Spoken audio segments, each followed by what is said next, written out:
Hello, my name is Helen Ma, and I am doing a case study of anorexia nervosa on the movie The Devil Wears Prada. The character that I'm doing this case study on is Emily Charlton, who's Andrea, the main character's coworker, who has an arrogant demeanor and takes her career very seriously. She has a great admiration for her boss, Miranda Priestley, who has high expectations for her employees and want them to have a thin frame, like those of runway models, as all three of those characters work in the fashion industry. To achieve that look, some women in the company would resort to eating less, which can lead to eating disorders in the long run. A common eating disorder that some people in the fashion industry suffer from is anorexia nervosa. Anorexia nervosa is an eating disorder characterized by the focus of wanting to maintain a below average weight and a fear of gaining weight.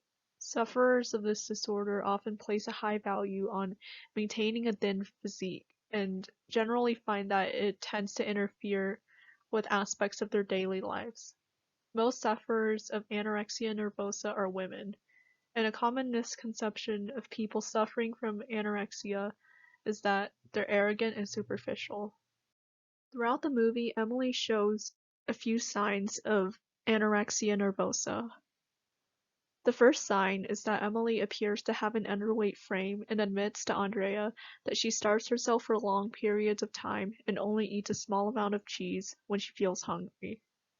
Another symptom that Emily has is her impulsivity, since she's quick to easily scold Andrea and is hyper-focused on her career.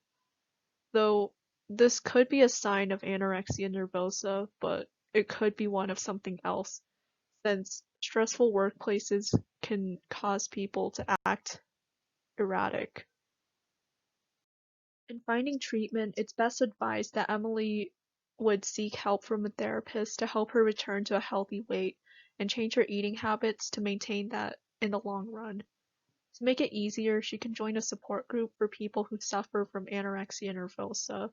And since this movie was made in the 2000s, therapy is slowly becoming more accepted, and people are slowly realizing the harms of anorexia. To avoid falling back on her old habits, Emily can quit her job in the fashion industry and find one somewhere else that doesn't enforce beauty standards in the fashion industry. The film was rather subtle about portraying anorexia, as it only portrayed some surface symptoms of it, including a thin frame and acting impulsively, but it doesn't portray the health effects that it has of it, like losing hair or vomiting, because showing that could be a little graphic to audiences, since this movie is more about Andrea being Miranda Priestley's assistant.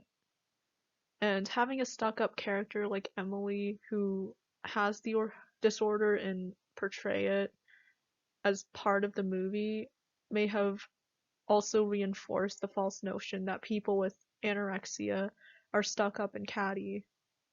Overall, The Devil Wears Prada can use a bit of improvement in how it portrays anorexia nervosa, and if it were made in 2020, it may have done a better job at portraying it.